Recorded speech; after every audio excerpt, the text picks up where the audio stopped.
So yeah, for everyone here, what's up? My name's Christian, produced under the name Minnesota, and yeah, I've been producing for I guess about 10 years, and this is actually the first time I've done any sort of production video, so thanks for joining me, and yeah, hopefully this goes well. Just let me know if you guys have any questions while we're doing this. And yeah, let me know in the comments if there's any issues with sound or my microphone, and we'll get it figured out. Okay, let's get this started. So I'm gonna break down 2 tracks that I put out last year. We're gonna start with my track Lattice, and then the other track is called Two-Faced. Sorry, I just want to make sure I can see your questions. I'll play a little bit through here. I'm using Spotify because I actually had to pull some stuff out so that my computer wouldn't freak out. But yeah, let's just listen to it and hopefully make sure the audio levels are okay.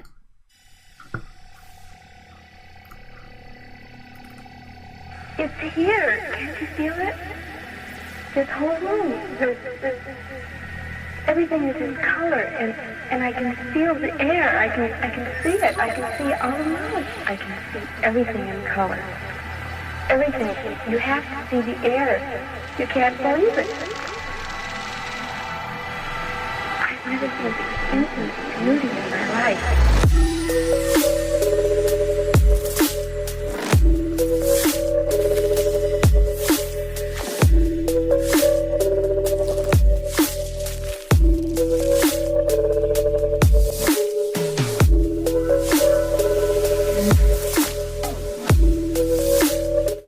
So yeah, we'll actually just go ahead and just start with the intro, and we'll just work our way through the track. Yeah, so here's the project. Let's just play it through in here. I don't know why I'm using Spotify.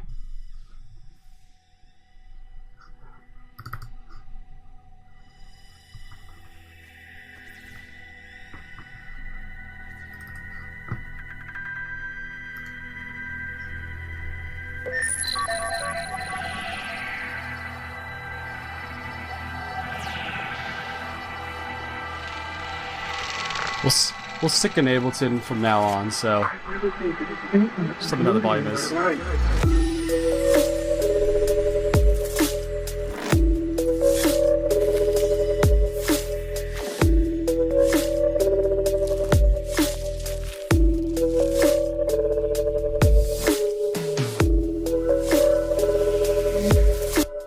Cool, so let's just get right into the kind of melodic stuff.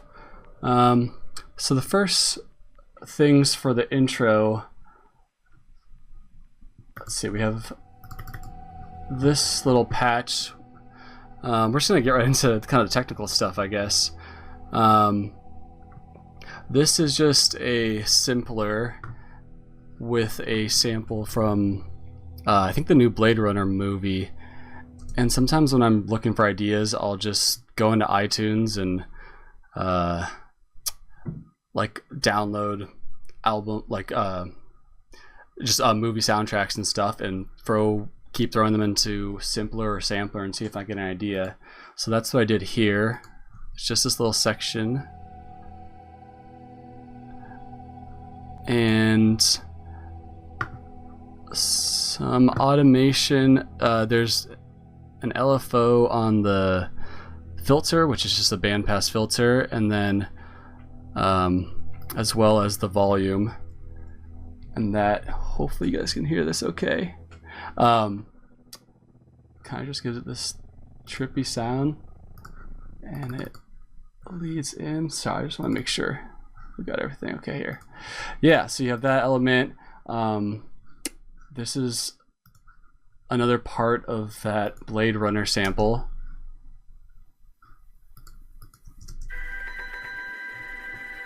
And I'm guessing I was just messing around in Sampler, rendered it out, and then probably because I want to use multiple parts. And yeah, even more the same thing. So there's a few layers of this piece of the soundtrack that are all kind of building up in different ways. Let's move on. So it just builds up.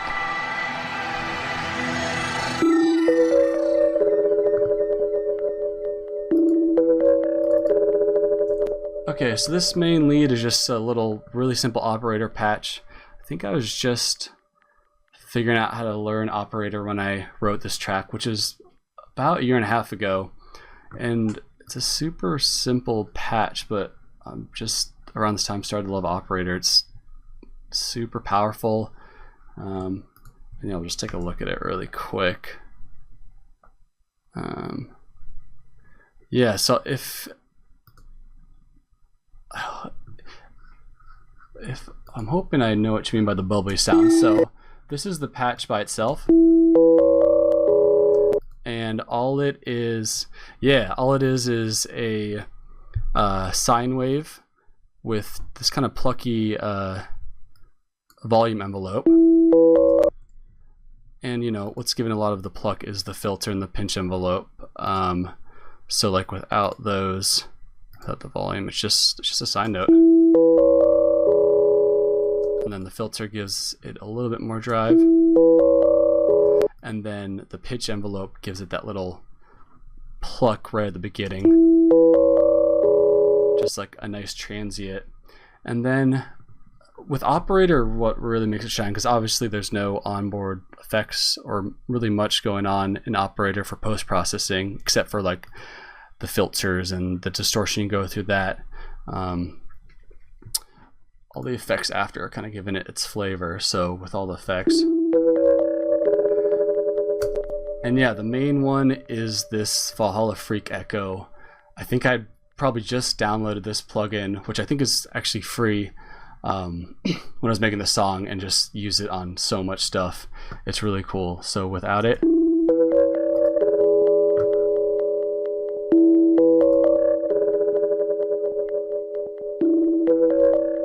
just gives it makes it interesting with, and also with like the faster pitch shift, it almost gives it like this distorted sound. And yeah, to make it interesting, I'm just automating the shift amount throughout the phrase. So it speeds up, then it slows down.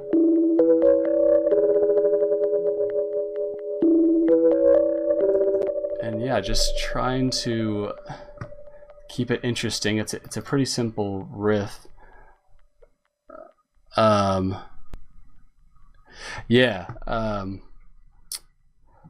Note-wise, I kind of when I'm figuring out melodies, like up until like probably 2 years ago, I realized that I was kind of using just the same scale. I don't even know what it is. I think it's like a F minor scale or something. It's just whenever I put my hands on the keyboard, that's what it goes to play. So I started to try to like actively like not play notes in that scale and mess around with other stuff. So to come up with this riff, I probably just tried to make sure I wasn't playing those notes that I normally play, because it's so easy to get in that routine of just playing the same chord progressions and playing up and down that scale for each song. So I just tried some different notes of different scales and figured out this. It's really simple. It repeats, and then just a slight change on this one.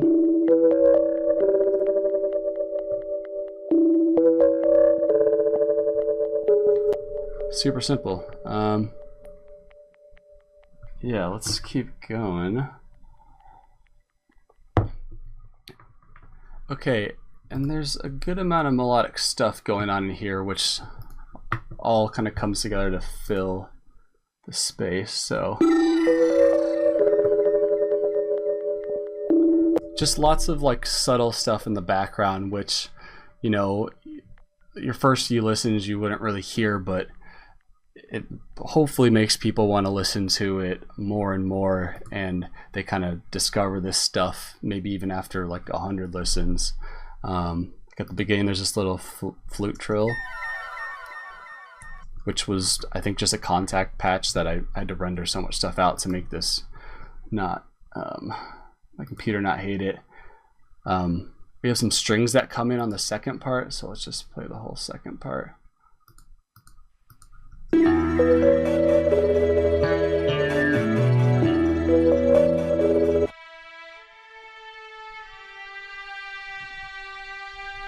Let's keep going down because I can't explain that too much, since unfortunately I had to bounce it. Have this cool little ARP going on.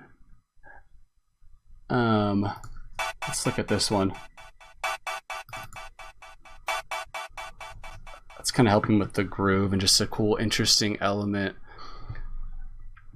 So what I probably did to make this, I have on my hard drive here, I just have this folder of what's it called, sound collage.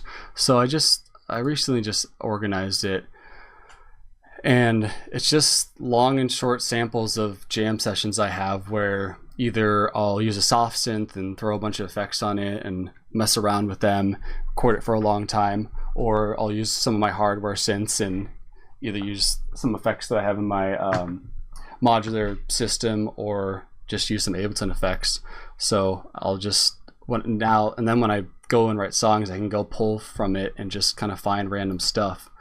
So this thing by itself is just a little part of this super long recording. Let's mute everything else. And yeah, also I'm pretty sure this is right around the time I really started using Sampler a lot.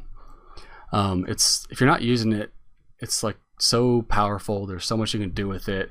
I was kind of just scared of it at first, but it's really amazing. So in here, very simple, just a volume envelope that gives it kind of the pluck sound. So we'll go back to what it was. And it's just this little section of this recording. Like if I were to play a part of it without the volume envelope like that, it's just, and I can throw this in the sampler and just scroll around and find something cool. And yeah, super simple. Yeah, and then effects kind of give it that groove. Down here we have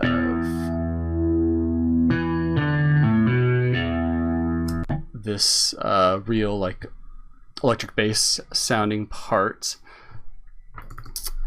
I guess there's not too much to go into there. And then we have some more melodic elements.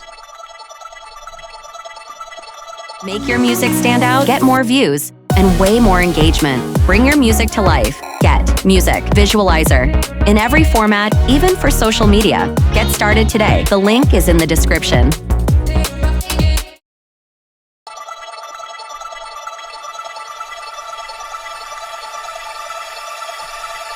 So obviously this is rendered, and I tried to go back to an old project where I had the MIDI version, but I don't, and I think it's because I used one of my hardware synths, but I'll kind of explain how I got this sound.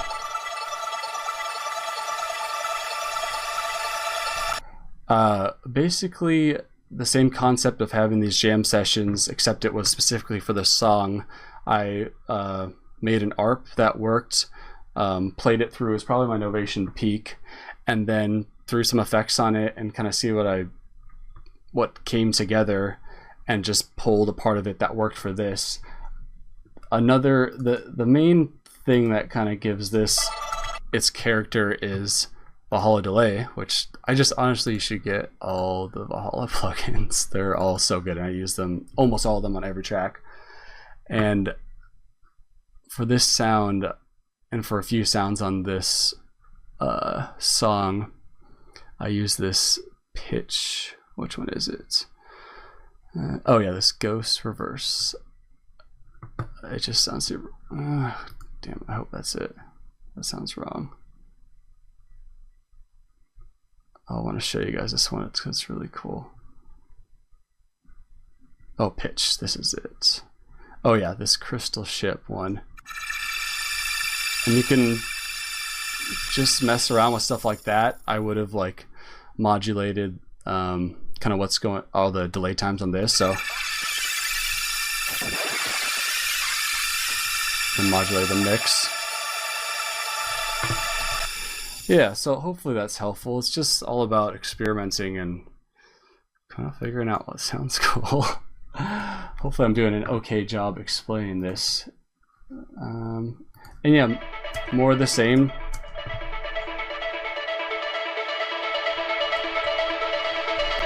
Literally probably use the same ARP and just change the patch on my Novation Peak. Since I can't show you it, we'll keep moving on from there. Let's see if I have anything else in this instrumental part. Oh yeah, more of this Blade Runner sample that I pulled.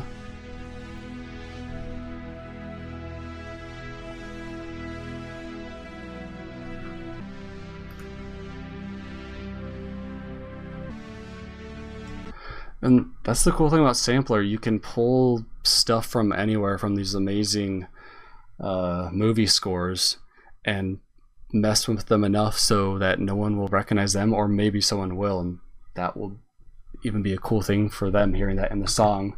But this I kind of did more with the modulation. So in here's the modulation tab of Sampler. I'll get to the question in 1 second. I'm using the 3 LFOs, which I usually don't use that many, but this first LFO, choose a type here, and then you can assign it to obviously filter, pitch, volume, or pan, and I just have a slow sine wave going on this low pass filter. Kind of give it that pushing, like, just kind of, the song is supposed to be kind of like trippy and psychedelic, which is very obvious. And then another LFO, just a very slow one on the pitch, which is just slowly bringing it in and out of tune, giving it that kind of old record feel. And then one more on the volume for some reason. And yeah, it just kind of helps fill up all the space, and using these samples of like real orchestras, I think gives it a little bit more of a human, like real feeling. Because in addition, I have these strings that I played out, which they sound pretty real, but it's still, if you really listen, it sounds like I just programmed them in. Okay, let's take a look at the drums real quick. When I was looking back at this track, a lot of times actually, let's go back to this question. So when you're having your collage session in the DAW and not using NS, how are you moving all those knobs while recording? Yeah, so I'll just do an example of what I would do real quick. So I would just take, I'll just use something I've already made. Let's go down to Synthrex. Find something good here. Well, let's just do it with some sort of. I'm gonna do it with a bass patch instead, because that's what I ended up pulling up here. So what I would do is, hopefully this loads up. Okay, let's make this too loud. So, and we'll go to the bass part later, but I do the same idea of the jam session with bass patches as I do with melodic stuff. So I have this whatever bass patch that I did in a sound design session, made, and I save it all over here so I can pull it up. And then I've also made these effects racks that are just using Ableton stock effects, and super easy to make. I have this one that I made, it's called Delay Verb. It's literally just Ableton Delay and the Valhalla Room, and then go through and macro some of the controls to the macro control, and then I would create create another track, resample it, record both, and then let's see. So I go. And then I just mess around with these. I would a lot of times have the MIDI recorded out so I could use both hands and basically use my push to control these parameters. But I go.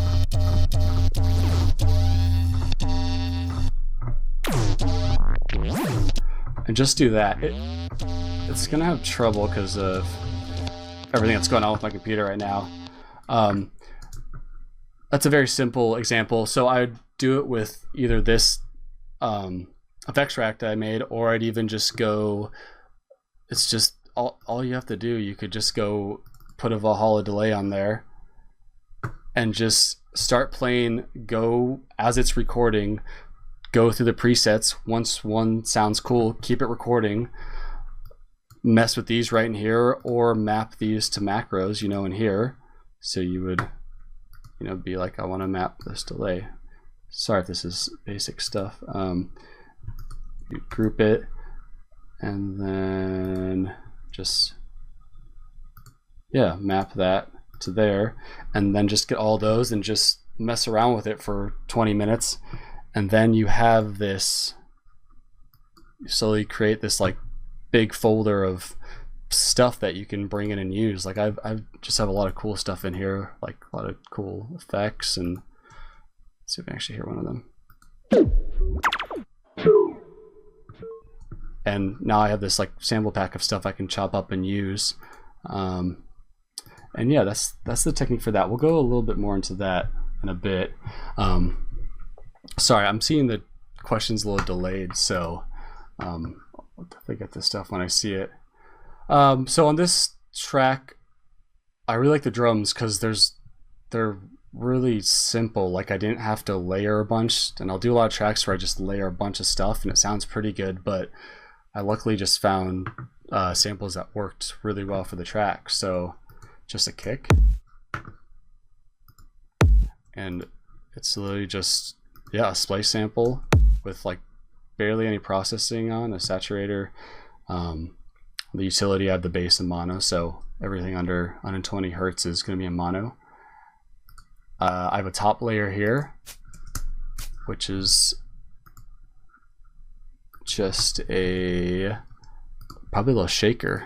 I mean, without these effects on it, it's yeah, it's just a shaker. So just high passed it and have some erosion on it. And yeah, it's super simple. I don't even think there's much, yeah, there's no bus processing on it. But yeah, it just worked for the track. Down at the snare, same thing, just found a few samples that worked well and didn't have to do that much processing on it. What tone of qualities are you looking for to layer individual sounds? It really depends. A lot of times, I don't know. A lot of times I don't actually know. I'll just start throwing stuff in. I wish I could explain it better. I'm looking for, like, it really just depends on the track. Sometimes I'm looking for like a really thick sound like that has some high and crisp, and then adding, I guess one thing I'm always looking for is to add like kind of some high end content. So but to that question, it just depends on the track.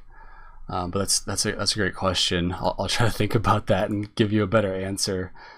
But technically, so there's this layer, which is just a Rezo snare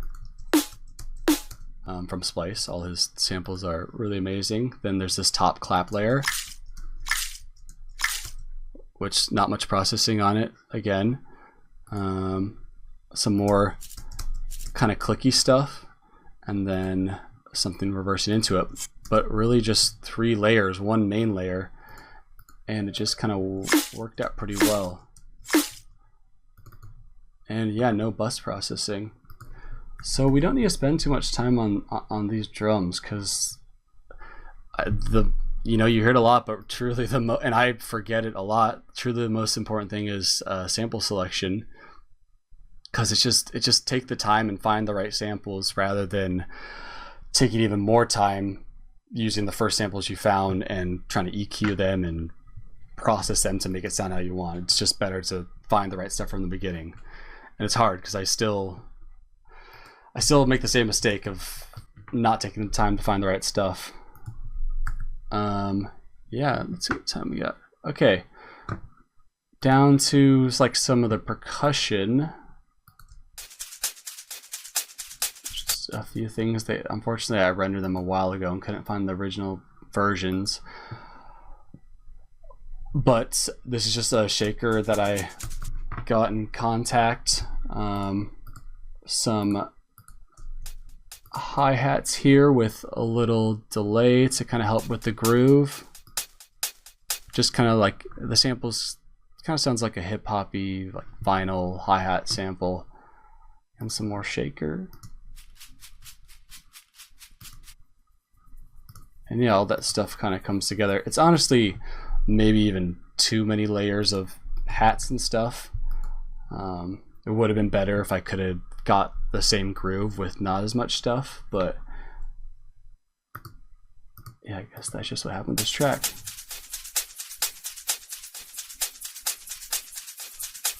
Track loaders.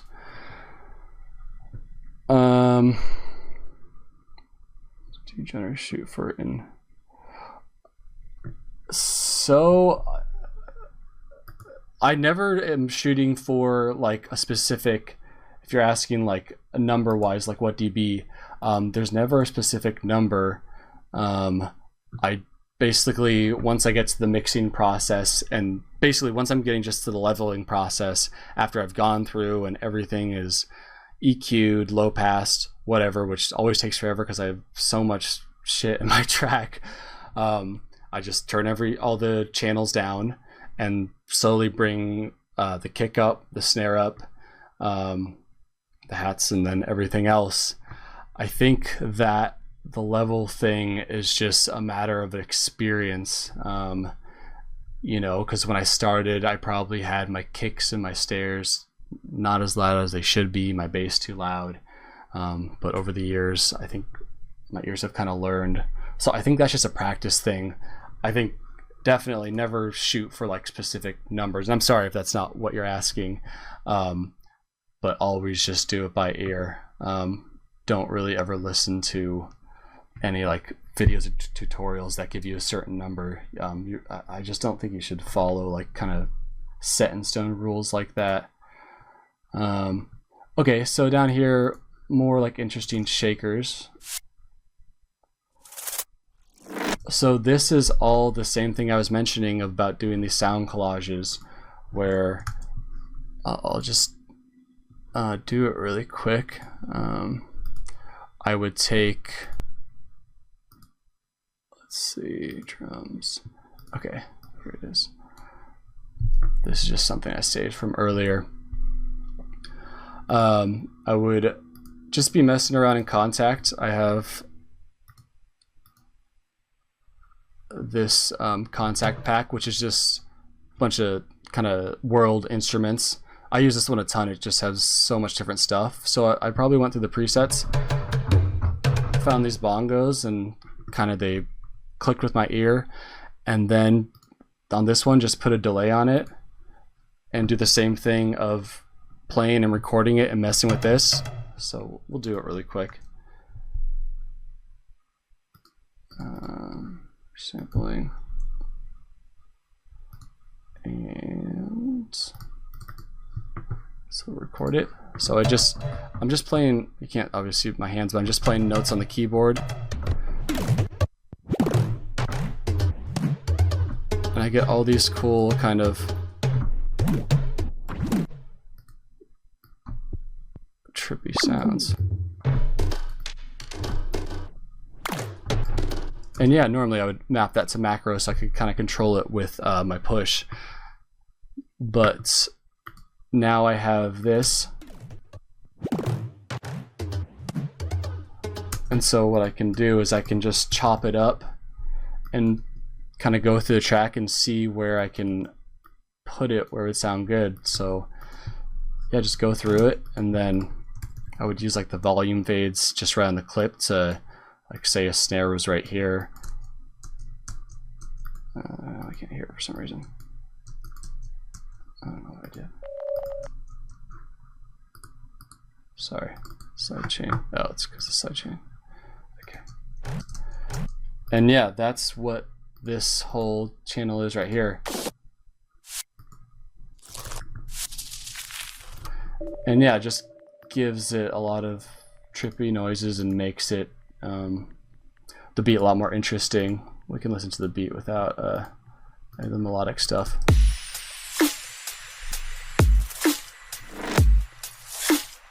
Awesome. Okay, I'm glad that answered your question. Track based on a sound collage.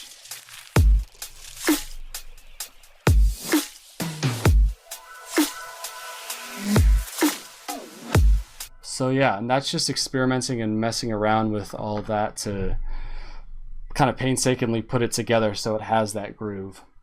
It really depends. I'm usually unsuccessful when I start a track and I'm trying to make a song. I usually just get frustrated and I just come up with shit. A lot of times when I'm messing around, like doing these sound collages and just trying a new technique in Serum, or I watched a tutorial video on Operator and found new stuff, and then I'm messing around with it and I hit record and stuff will pop up, and a lot of my tracks will just come from those sessions. It's kind of a mix. Either that's also, this song actually started with the lead that kind of sign lead that I was showing earlier. I think I was actually like listening to Led Zeppelin No Quarter, and I just wanted to make a lead that was similar, so I watched some like videos and figured out this. Oh, come on now. And this was pretty quickly like pretty catchy to my ear, and then kind of started building the other melodic elements around it. So I guess the main point of that is, at least for me, whenever I'm like trying to write like a song of a certain genre or whatever, I'm usually very unsuccessful. But when I do mess around and make either these sound collages, or I'm just making a new patch and just messing around the keyboard, that's when kind of stuff actually comes to me.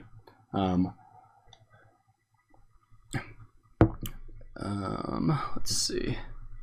Make sure I'm getting questions. I didn't miss one.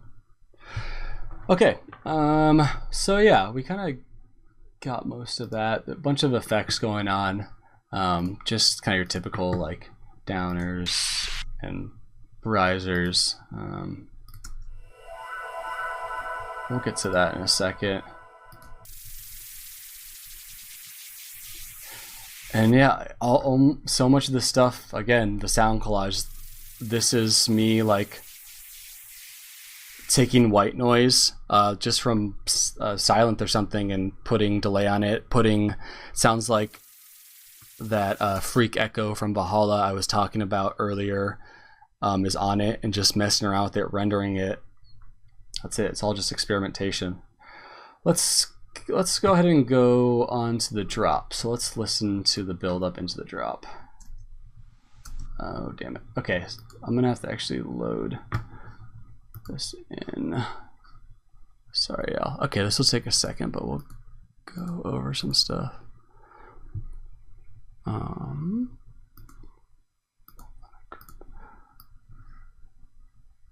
Okay, this is going to take a second to load in, but I'll check and see if there's any questions.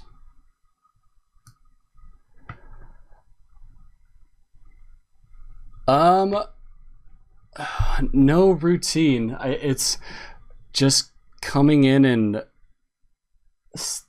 like I said, I get the best results when I kind of come in and just do what I'm feeling like and not try to force anything. I used to worry about like wasting time not songwriting, not putting together songs. I used to kind of think it was a waste of time doing these sound collages and just kind of having fun doing sound design and messing with this stuff. But it's I mean, one, I have all those samples now that I was showing you. Two, I've kind of learned a ton. And three, I've a lot of tracks and ideas have come out of that. And now every song I have has elements of that folder in it somewhere. I just have this folder of ideas to kind of pull from. Okay, let's see if my keyboard is figured out. So we'll listen to the build and to the drop. Let's see. Okay, or not. Here we go.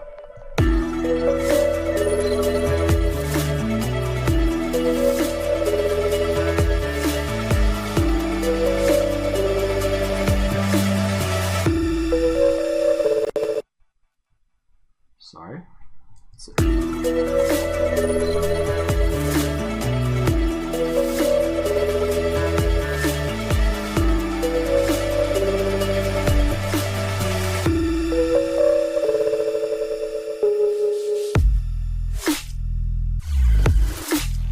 Okay, obviously it didn't play. Where'd you go, bud? Bass drop. Oh, of course I did the wrong one. Okay, sorry, 1 second. I'll go over questions while I do this, because this actually will take a second. Just to explain what I'm doing, this song has so much stuff going on, and it was originally all bounced. So I had to go back and pull all the bass patches, and just with the streaming and everything, iMac has trouble running it all. So that'll take a second to load. So we're actually going to get right into the bass sound design right whenever this decides to load. So yeah, I'll go on YouTube and look up stuff. Like a lot of times I'll be making a song and an idea will kind of pop into my head, and I'll, like, for example, this song, in addition to those other samples, it has this vocal sample which is just from YouTube. Let's hear it. Oh, that's not it. I've never seen such infinite beauty in my life. And that's just this sample of, it was like an experiment with like housewives trying LSD in the 50s, it looks like. My husband is an employee here at the VA, and he told me that they were... And I just went through it and kind of found some cool stuff. As for the more melodic stuff, I'll just go through Spotify. Even sometimes I'll see a movie, like I can't remember honestly, but maybe I just seen Blade Runner, and I was like, wow, the soundtrack is really amazing. So I go on iTunes, download all the tracks, and then won't even use them for a few weeks or a month or a few years, and then I'll be experimenting, and I'll just go through my iTunes library, put random stuff in there, and find cool stuff like that. But a big tip is just like movie scores, Hans Zimmer, everyone else who makes movie scores. There's so much cool stuff and so many cool little breakdowns and stuff you can turn into risers to just really give your track a unique feel. Okay, we should be ready to go here. So we'll get into this bass drop. Let's see, do you have go-to VSTs? Yeah, so I kind of mentioned it earlier. One, Ableton's delay, using that. Now it's automatically set on repitch mode, so basically using that and messing with the delay times, either of both sides or having them linked, so you're just messing with the delay time, and that gives it just a cool pitch kind of effect. And then the easiest thing is to go through something like Valhalla Delay that has a bunch of presets in there, and just have a bunch of MIDI notes playing out and just going through the presets, have it all recording just in case you find something. And once you find a preset you like, messing with all the parameters in there. Those would be the two main ones. Oh, and then Granulator, which I think we'll go through when we're going into some of the bass ideas here. Okay, let's see if this works finally. 100 gamma. That's not what we want. Turn it off. Okay, sorry for the delay. Let's.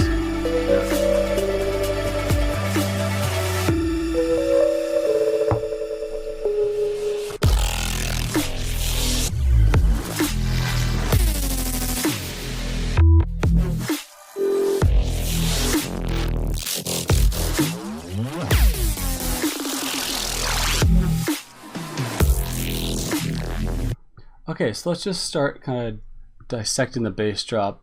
I'm going to take out the instrument group so this runs a little bit better.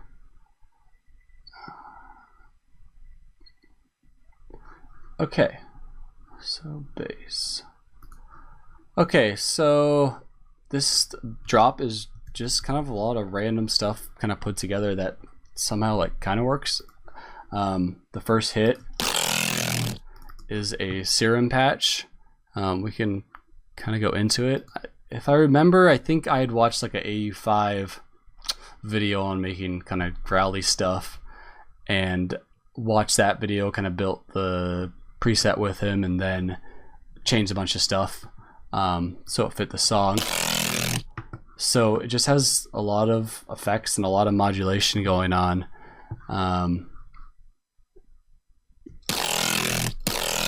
So a lot of movement. So I have, let's see, I have this first LFO mapped to the wavetable position, to that one right there. It's also mapped to the cutoff and the resonance and the mix of the filter. And then some pitch modulation, so it goes up really fast and comes down. And most of the magic with bass comes from like the post-processing, you know. But I guess just to go back to the modulation, I have this, I use the, I hope this is called a bandpass. I use this bandpass on a lot of stuff on the OSR filter mode. It's always just an easy way to give it a little bit more juice.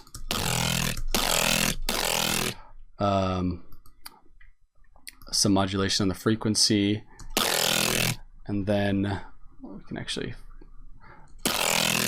fold this down so we can see modulation on that.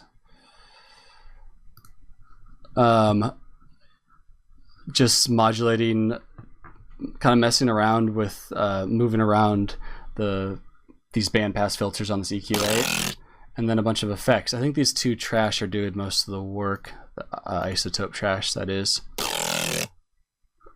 So it sounds pretty juicy by itself, but I have those two on there. I'm gonna go to a bass that's kind of more transformed with the post-processing. So we'll move on from that. So this is the next one. Putting one sample through. Yeah, you should do that. I swear, there's so much random shit you can get. And back to that idea, this is a long recording that I had in there that I threw in a sampler and found something. So, like, here's how it is in this song. But if I turn off all the stuff in here, it's just this bass hit that I'm not even sure what synth I made it in, but I can load that in, and just I have so much stuff that I can quickly search for, and yeah, then just keep processing. Okay, so post-processing wise, during this period of time, and even kind of now, I use this little effects rack that I made. It's super simple. It's just a saturator. I think it's honestly the default preset when you throw it in there, and then serum effects with just, well, okay, usually it's just the multi-band compressor on. The multi-band compressor and serum effects, I'm pretty sure is the same as OTT, just with less control, but let's see. I always kind of have that on there, and it just gives it like a lot of juice. I'll show you a better example of a sound like getting a lot of its character from that. And yeah, just a bunch of processing. And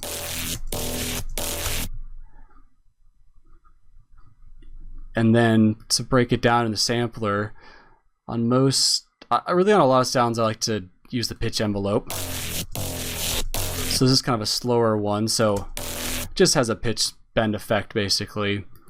Then back on the filter, it's a low pass that's slowly opening up, And I think that's it for modulation. Down to the next bass. That one's kind of boring. Let's keep going since I want to go to the next track pretty soon. Okay, so this sound, whatever, it's just a bobble, I guess. But this is a good example of how like important post-processing can be. Because if I turn off all the effects, that's it. It's not shit. We can look at the patch really quick. It's literally just like very simple. Whatever this wavetable is, the low filter, and then some noise going on it. But once we turn everything on, so we'll start with these. So saturator on hard curve with a little bit of drive. OTT. Yeah. A little EQ. This trash, which I think is probably going to give it. Yeah. Kind of has that. Yeah, and this I'll just go through and mess with the presets. Find one that I like. And then that little effects track I was talking about. See that? Really gives it a lot of juice. And yeah, so kind of just like make your music stand out, get more views, and way more engagement. Bring your music to life. Get Music Visualizer in every format, even for social media. Get started today. The link is in the description. Like I showed you, I just made that and kind of started adding stuff on it, and it just completely transformed the sound. So we got, let's see.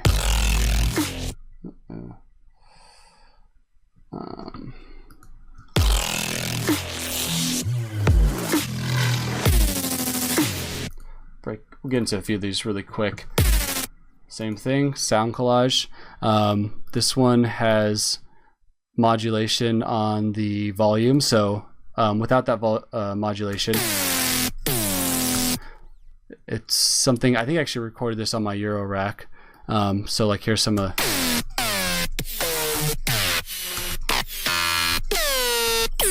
just lots of cool stuff that I can pull, and has the bandpass on it for a little, I guess not much, but there's a little bit. Oh yeah, so the pitch envelope is actually what gives it the slide down. Originally I thought it was the sample, but and then to kind of switch things up in this part, see if it would have not had that volume modulation, just would it sounds too similar to the other bass parts and just not enough variation and no really groove there. So throwing this volume envelope on it does this. And yeah, just getting a sample. What if you don't use it already? Watch some tutorials. It's just powerful.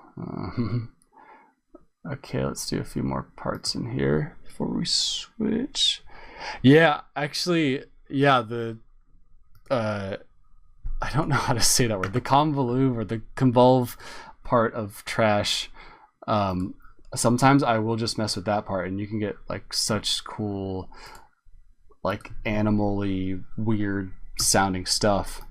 Okay, let's keep going into a few more things before we switch tracks here. Okay, and then, you know, it's obviously a lot of bass parts in here, but there's some other elements to give it kind of contrast. So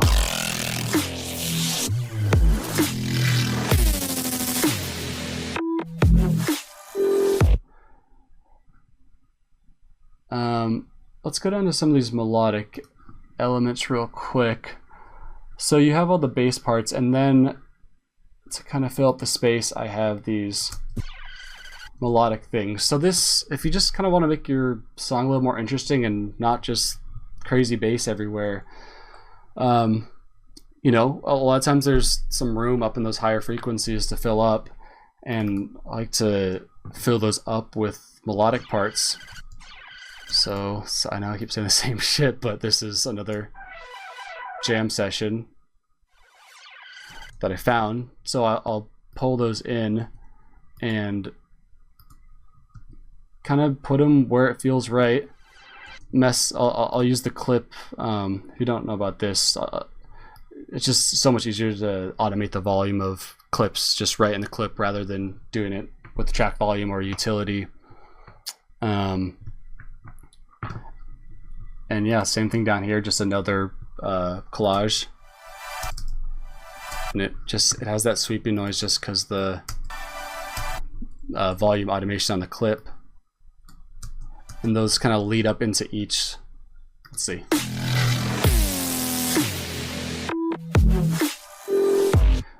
They pretty much lead up into each kick and each snare, kind of. Yeah, just kind of make stuff interesting. And then when we get to the second part of the drop,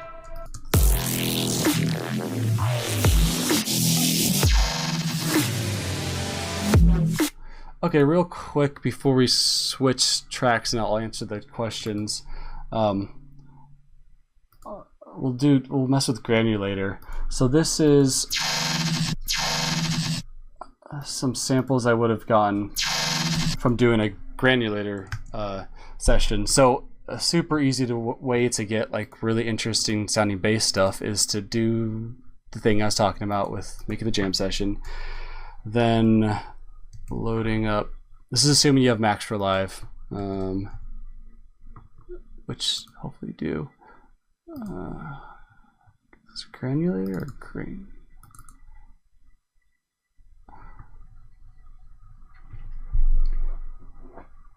Okay, yeah. So Granulator. We'll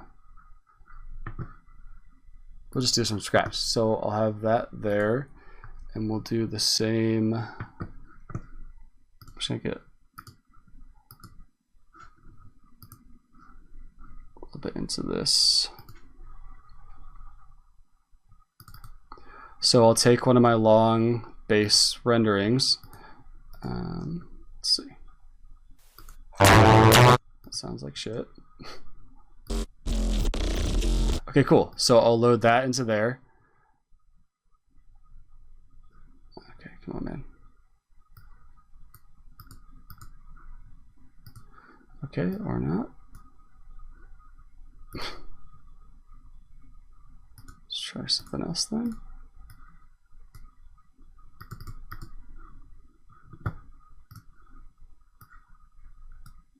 Okay, I've truly never had to do that.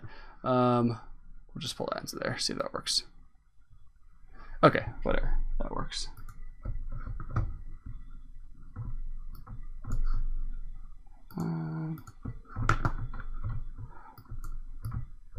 Okay, never mind. I'm just wasting some time there. I have no idea. Granulator's not working. I'd look up some videos and kind of see how you can mess with it. But I'll take one of those bass patches, load it into Granulator, do the same thing of mapping some of the parameters to macros, and then record another sound collage from that. And like this sound from, for example, I'm pretty sure is one of those renders of doing that. So yeah, a lot of messing around.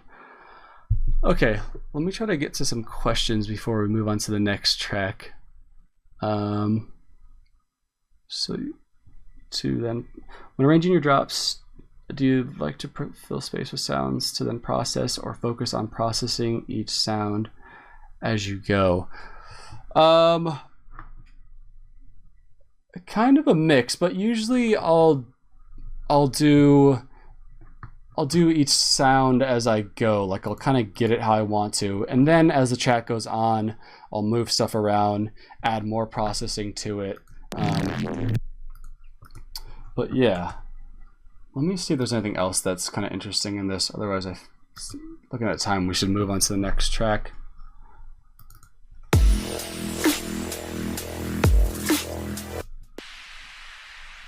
Yeah, I think.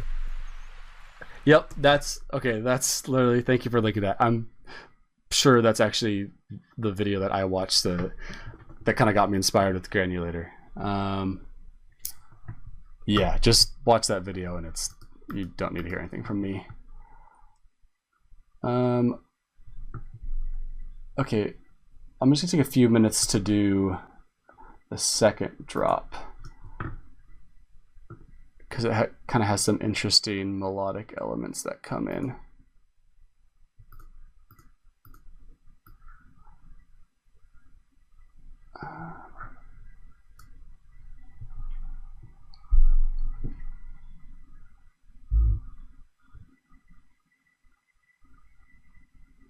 And yeah, hopefully I'm explaining this in a way it kind of makes sense and is helpful to you guys. If not, I apologize. So the second drop goes like this.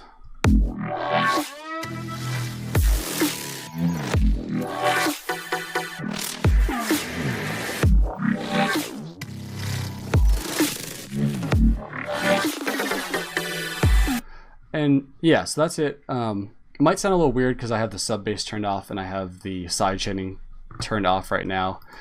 But this patch is just a pretty simple Sylenth patch, just a pad. No, I don't want to upgrade.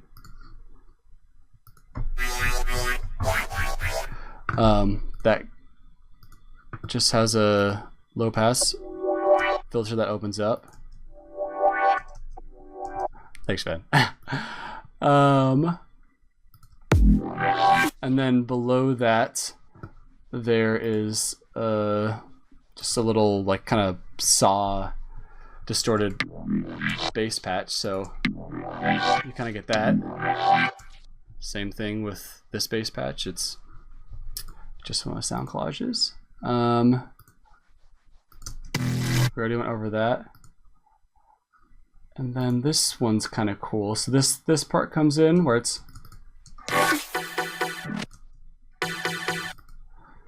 so yeah, I just pulled out one of my collages. You know, I've already shown you so much stuff like this. I think maybe I should just move on. Let me see what else we have.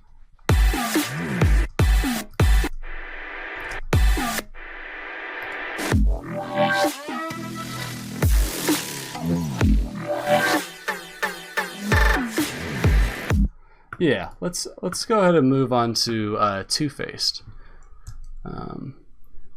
Yeah, and if you have any more questions about this track, and in particular, if you go listen to it, just post in the group or something, and I can answer it. Let's see, dude. I kind of stopped using Sylenth, but I love it. It's what helped me figure out how sound design worked and how to just make stuff that I heard in my head. It's just so simple, and I was never able to figure out through Massive. And once I got Sylenth, just everything clicked. So I don't use it as much, but I still use it in a few things. I don't have much experience with music theory. I'm always trying to learn. I basically early on just kind of learned the F minor scale, at least I think that's what it is, and learn how to play chords in that scale and play notes in that scale as well, so I can kind of jam and figure out stuff. And I think I have a pretty good ear to like just figure out how to add up notes to make good sounding chords, but I don't have any experience in music theory. I think melodic melodic stuff is very prominent in my music, and I just figure it out by ear. I know that's not too helpful, but yeah. Okay, so the next track is called Two-Faced. Came out last year on the same EP. We'll kind of play through it. I'm gonna try to just go through the interesting parts.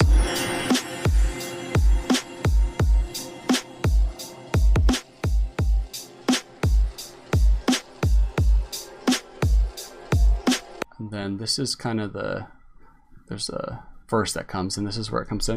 We in a different pocket here, still it's awfully clear. Whenever, wherever, whatever I got thoughts to spare. Rocketeer, similar literature I administer. Signature since the umbilical, cipher pillager. Visionary from hill, I can see the ladder's lower rungs. The ballad or the gun, no matter, I never hold my tongue. Let me know the beat from Minnesota. Grab a pen, it's over. Adipole the opposition, I'ma pass my quota. Target practice on the bars of rappers. Arts as sharp as cactus. Hearts vernacular as massive as injected asses. That's colossal, got grenades for you to gobble. I'm a lyrical apostle, I'm a prophet with the bars. Drum Mars flow out of. So yeah, we'll go over some of the melodic stuff in this. This track was much different before it had the verse on it. I made the track, and honestly, when I go back and listen to it, it sucked before. And then I had this guy Rex, I think he's from Philly, record the verse, got the verse, tried to put it on an old song, it didn't work at all, so just completely changed the song and made it into something new using the verse. So originally the song had this kind of riff,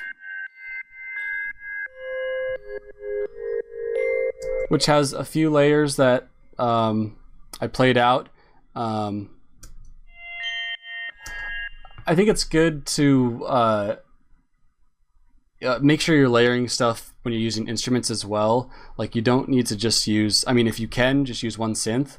But for example, this has kind of that same sine synth that I used in Lattice, as well as a bell from probably Omnisphere and a chime from Contact maybe. It just kind of fills up a lot of cool space. Okay, I lost it.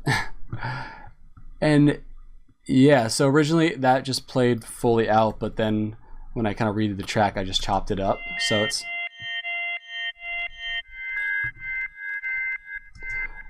And then we have this bass guitar that comes in. Since it's rendered, we won't spend too much time on it. Drums are simple, just kind of like a boom bap, like...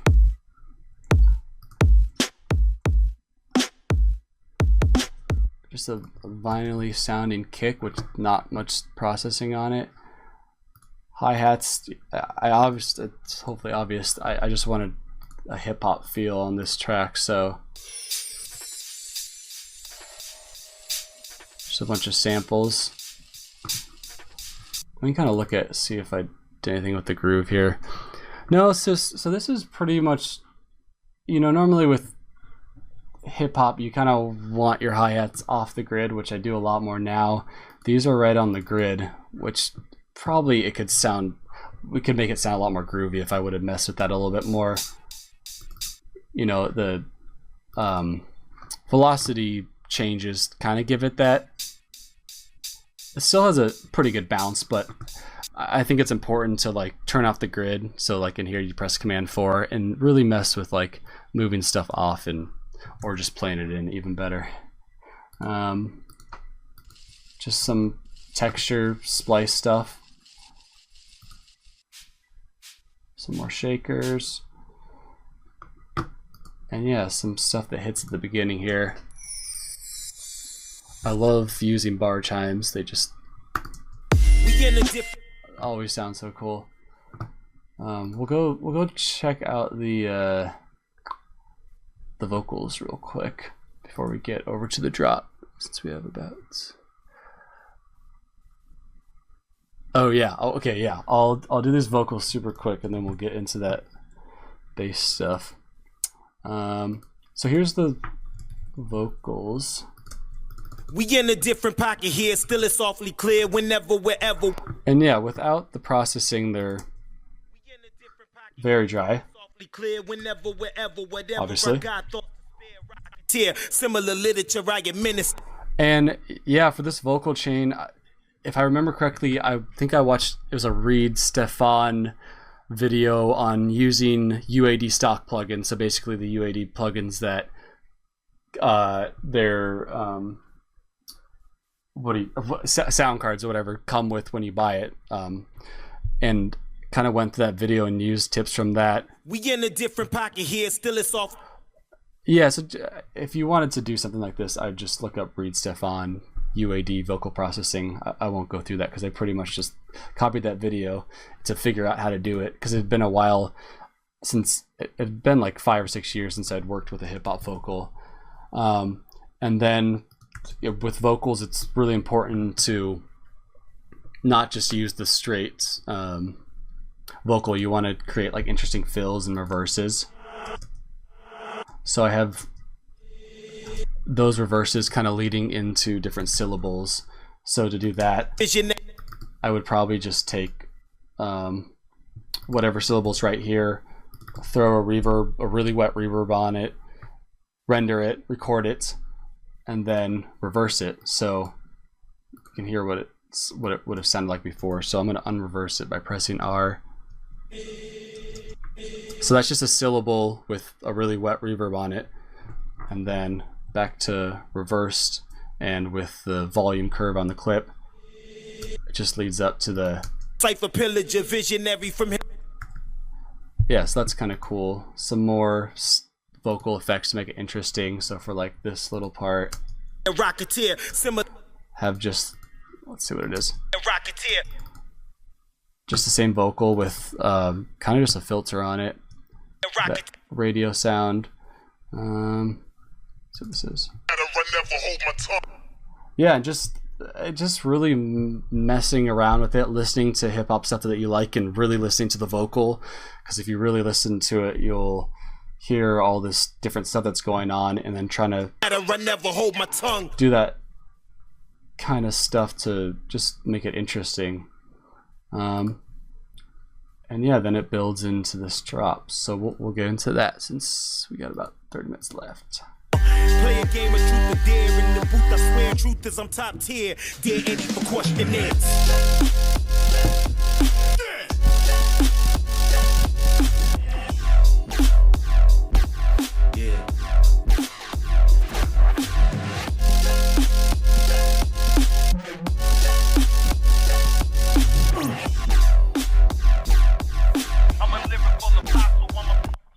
Okay, we'll get into that. I'll answer that sidechain question real quick. I do have some things, it depends on the track, but yeah, generally I'll have at least 2 different sidechain groups. If I'm lazy, it'll just be the synth and the bass and whatever all in one group that have their own sidechain, and then all the percussion and the FX that have their own sidechain. I think usually like a shorter, let's see if I have it, just like a shorter attack on the FX and percussion and stuff, and a little bit longer one on the synth and the bass. In Lattice, I should have showed you it there. To do my sidechaining and how I do it now is using LFO tool, just to get a little more precise. On this track, looks like I'm using just sidechain compressors. But yeah, I think that's a good point, and it's important to, do what sounds right with it. Do a different one. If you have to do like 5 different side chains for different things, or even just for a specific track, change the side chain, make sure you do it. If that's the initial thought that comes into your head, you should do it. I think that's really important with production. And one thing I've learned over the years is if something pops into your head, like something that could potentially take up some time, go ahead and pursue that. Don't think it's going to be a waste of time. That's kind of what's naturally coming to you, and you're going to get the best song if you're just kind of have this natural songwriting process. Okay, now to the drop, which we already played through. Kind of has some interesting stuff going on. We'll start with the good stuff. Bass, if I can find it.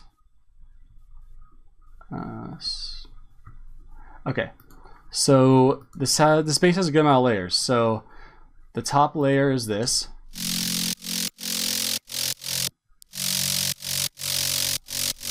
Which is a pretty simple patch using Wavetable, which comes with the Ableton Live Suite. I don't use it as much anymore, but it's cool to have, and I use it occasionally. But yeah, it's this graphite wavetable. Kind of has this like airy, cool sound. Just a little processing after it. In general, like if you have a bass playing for that long, it needs to have some like things automated or stuff going on to make it interesting. So just that bandpass sweeping up and down like a very small amount through it just gives it a little bit of juice. And then, okay, these two layers are subharmonic layers. So another video you can watch, I think I probably watched this as I was making this. I was like, oh, okay, I'll try that technique out. Culprit on one of his master classes, or maybe, yeah, I think it's one of his master classes, talks about using subharmonics to kind of fill up his basses. And I kind of just like watched that and went off of that. So below that main layer I showed you, it's just a, hopefully you guys can hear that. It's just a operator patch, which is basically it's just a sine wave on this first oscillator, with a few of the harmonics drawn in. I think it's like the 6th and the 8th. I have no idea. I just went through and put in what sounded good. And then another layer of the subharmonics down here, which is 1, 2, I think it's the 5th subharmonic. And I'd never done this before, but with this bass it worked. And yeah, like we can listen to the bass without it. And then with it, with those two subharmonic layers,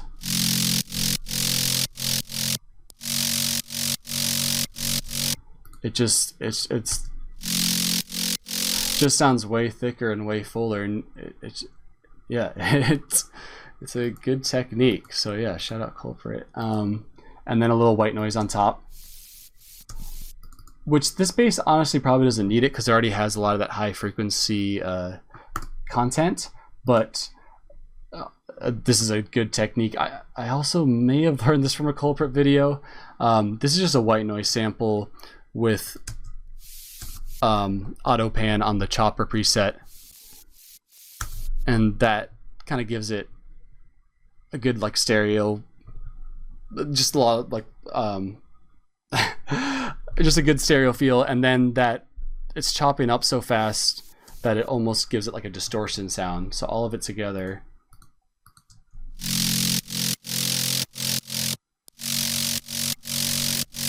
sounds nice and thick.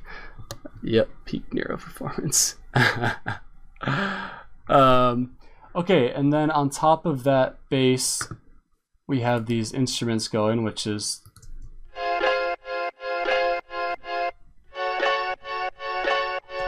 which I'm assuming it's obvious. I kind of just listened to, I think it's Still Dre or something, and wanted that, like, hopefully I have the song right, that kind of piano chop noise. So the first layer is this,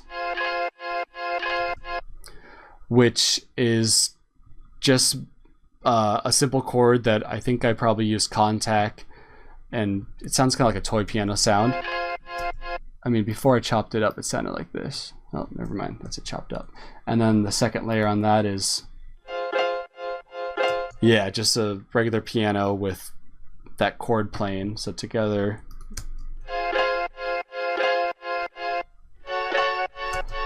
and this song took a long time. It for some reason took me so long to figure out how to fill this space up in a good way.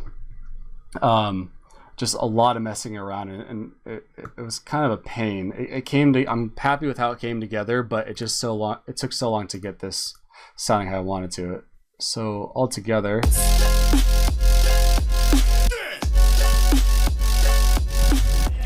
and then real quick, I generally do the sub bass separate from the bass patches, so I just have my sub going here. And I'll go back down to there in a second. We'll move on to the second part of the drop. So you have that, and then it kind of goes into this cool wonky part. Yeah.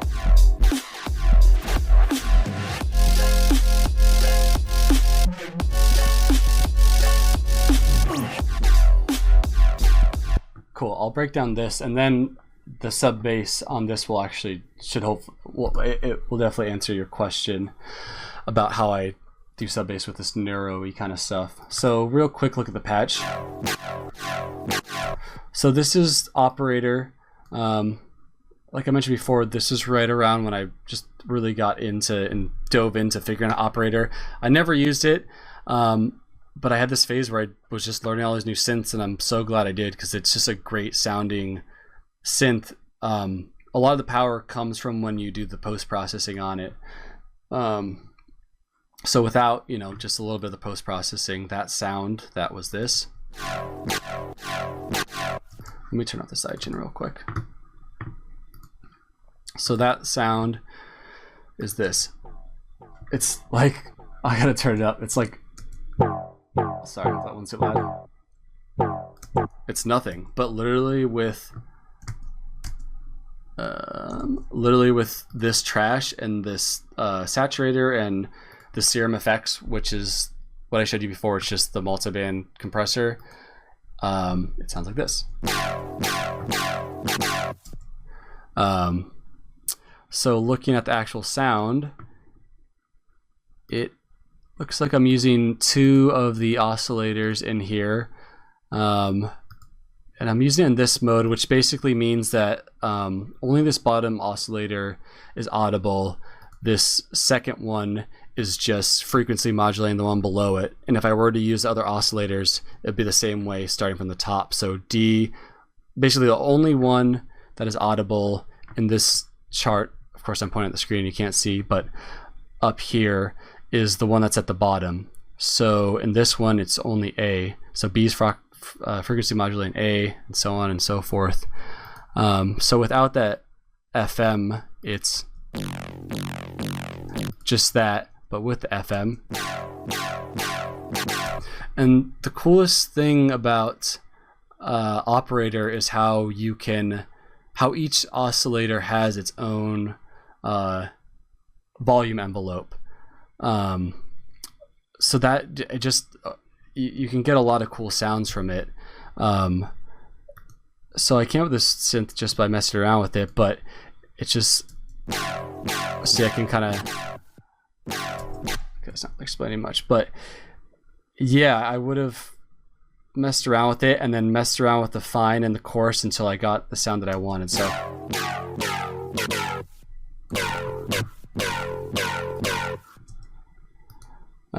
and yeah, the volume envelope is just this plucky kind of sound. It has a pretty strong pitch envelope, which I use on almost all of my Operator patches. Messing around with this time is a good way to get different sounds. See, that makes it a lot shorter. And it actually would have been cool if I modulated that as the sound went on. So maybe what I would do if I was writing the song now, I would modulate this so it would go, so it'd get like quieter, and that'd be cool. And then it does that, kind of has the same patch, and then over here it changes, kind of gives it a little more tension, and the only thing I changed on the patch is the fine on here. So down here it was just at 138. Then up here you can see the automation of the fine control. Yeah. But yeah, Operator, it's the shit. Let you guys take a look at all of these in case you want to, I don't know. And then let's go ahead and look at the sub, because that was a good question. So yeah, for neuro-based stuff, it can be a little tough to work with the sub if you're separating it, like I'm generally used to doing. So on that patch up there, I had it cut off anything below 100 hertz. So what I did was I bounced the sub. So I probably just played out a note, and I bounced it, so it's right here. So this is just the sub note. Make sure the sidechain's off. And then I just did volume automation on the clip so it matched up with the timbre and the feel of that bass sound. So obviously, if I can find it, like I mentioned, that bass sound has that plucky. So down here, it took a while, but I just went through and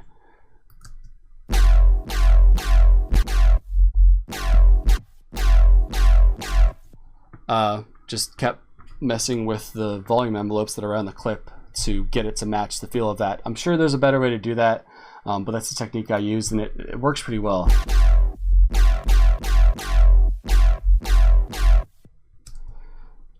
And then to fill up all this stuff, let's play the drop again. I'll answer some questions. Yeah, very time consuming. Dude, there's probably a better way to do that. And yeah, it's a mix. For this stuff, I would have drawn in the bass notes, like I would have just drawn that straight in and just mess with it to see where it fit. Let me play this again.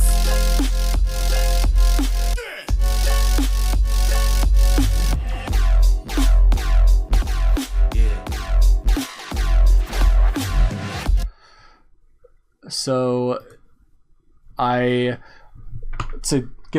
listen to these kind of elements here. So we got just kind of like some reverses. So this stuff is really important to make your track interesting. This is just rendering out that kind of womp sound. So let's hear it. And I didn't even reverse it. It sounds like I just did a volume, so it leads up into that noise. So it's you can't hear it because the compressor's off. And then back to that method of the sound collages. If we open this up, hopefully I'm not gonna look stupid here. Yeah, this is the same thing where I threw effects on that bass, and I have this long whatever. And then we've gone over that, but the actual way I'll implement that is I'll pull it into random parts, and I'll say I want like something to fill the space here. You can't see my keyboard, but it's Shift Option, and then you hold on to this, and then Shift Option, and then you push on the click, and you could push on the clip, and then you can scrub through that recording and keep going until you get something that fits, you know? See, a lot of that stuff works okay, you know? And I'll just do that over and over until I find something that fits. More fill stuff where I would have taken that patch, put a reverb on it, full wet, record it out, and then reverse it in. So it kind of has that swoop up feel into that bass hit. So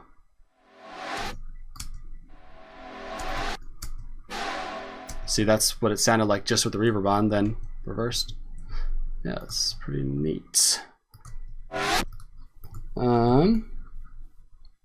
Let's see, how have I been using this idea? Make your music stand out, get more views, and way more engagement. Bring your music to life. Get Music Visualizer.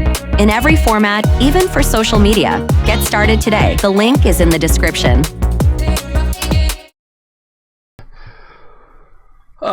I've been doing the sound collage since probably about 3 years, kind of since I started getting outboard gear. I'll go through phases where I'm only using the outboard gear and then not touching it at all.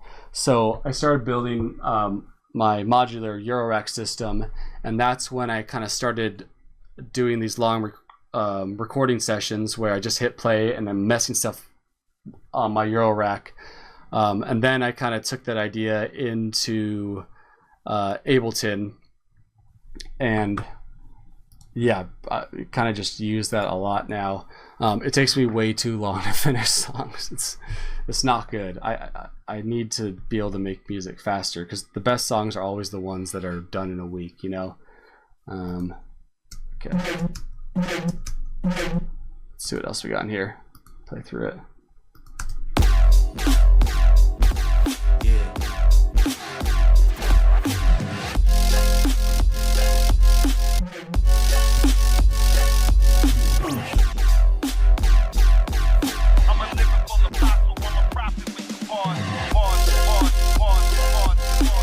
So I know we're getting close to the end here, but you have that first 1A of part 1A of the drop, and then coming into the next part, I want to add some more tension and just make it more interesting. So up to the instruments on top that are sitting on top of that drop.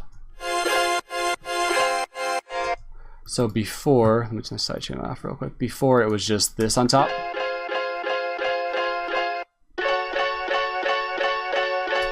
Which you want that first kind of drop a little more simple, because at least in this song I kind of have that complicated instrumental part, and you just kind of focus on the bass part. This is just sitting on top, and then to build the tension, in addition to that toy piano and the regular piano, we have just some sample I pulled out, I don't know, and then above that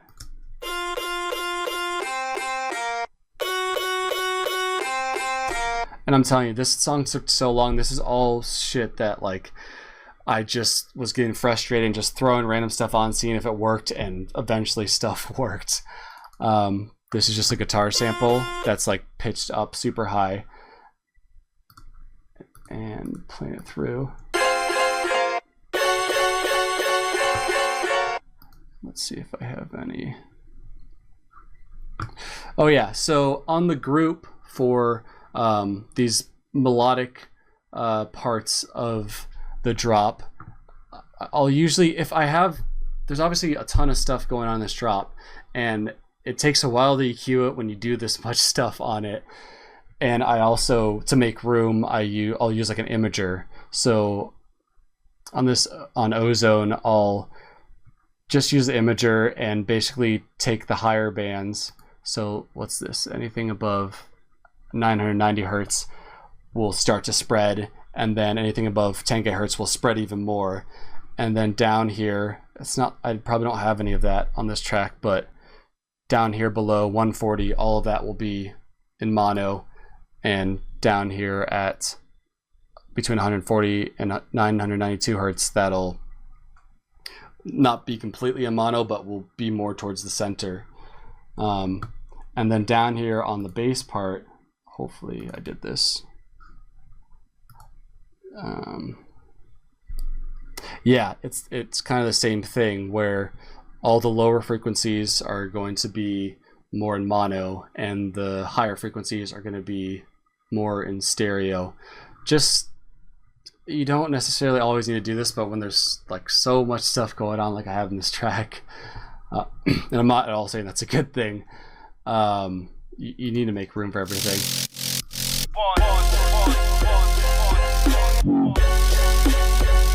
I know this layer, the result is cool, but it was tough.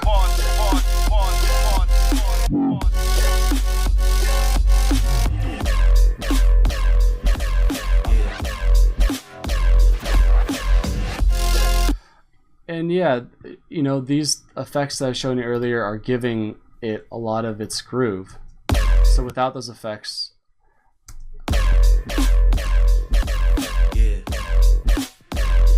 it's kind of missing something. But by just messing with it, doing these renders, and just kind of playing around with stuff, you just get this better groove.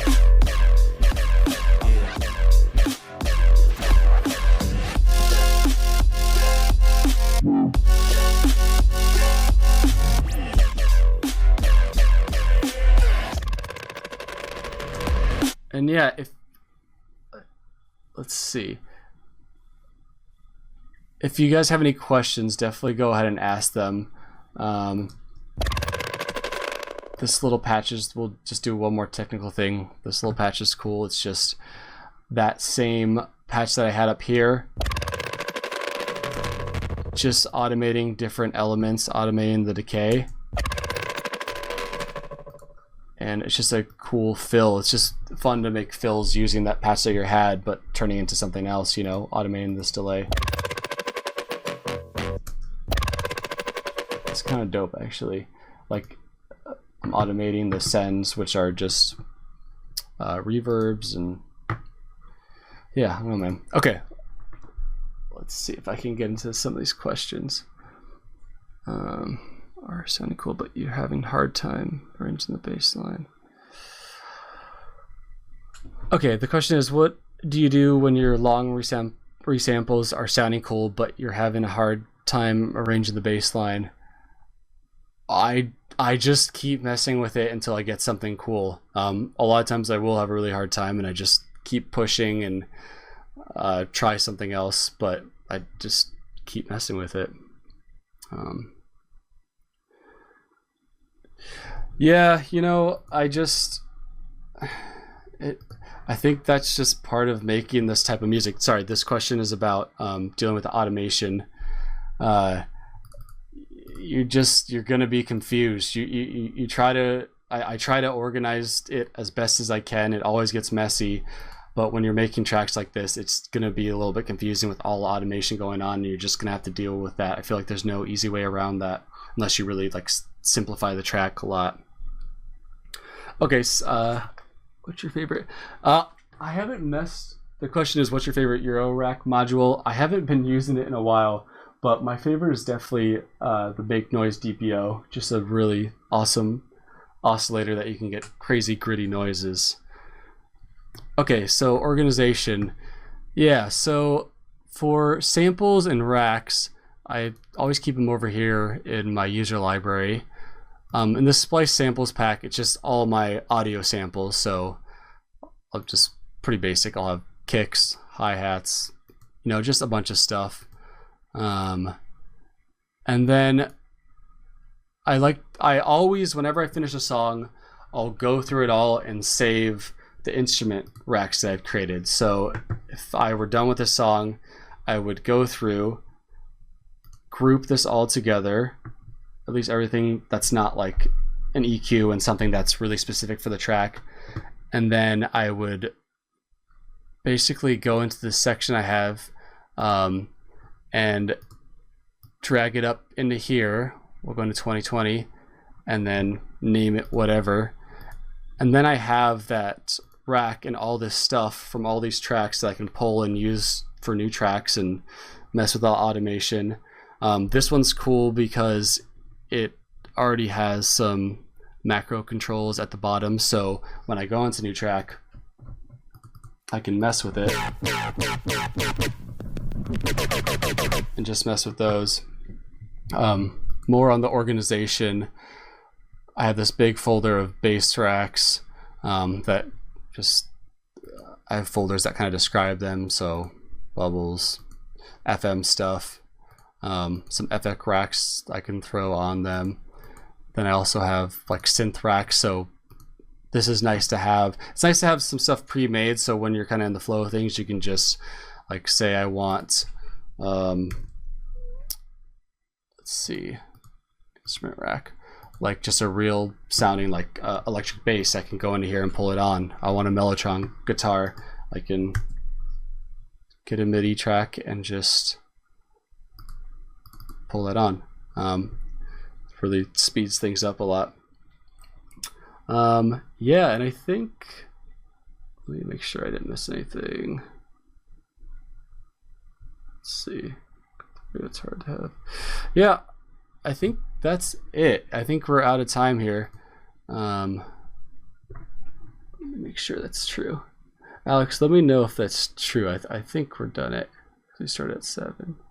Yeah, so hopefully that helped you guys somewhat. A lot of this stuff is just comes from experimenting. Half of this, I feel like most of the time I don't even really know what I'm doing. I know that's probably not true, but just putting the time in and throwing a bunch of shit in and seeing what sticks. Let's see. Let me answer Alex's question. Struggling to find emotion in solo music, but you found.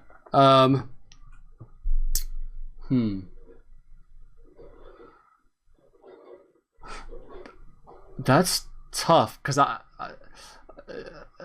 in regards to like getting emotion in your music, I wish I could give tips for that. I have so many ideas of songs that I haven't finished, and just so many like songs that are soulless, and just I had the wrong intentions behind it. I guess the main thing would to be to have the right intentions. If you can, don't try to mimic another song. It's okay if you're being inspired by other tracks, but the best stuff is always going to come from what's kind of comes natural to you, and don't ever like stop that. Like, don't if your brain's telling you to do something on the track, don't hold back. Just like let yourself do it. Do whatever comes natural, and yeah, you'll kind of make the best stuff.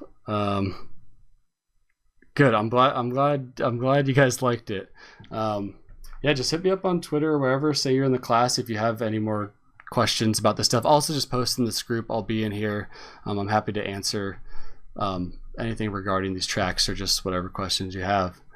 But yeah, thank you guys so much, and yeah, I really appreciate it. Thanks, guys.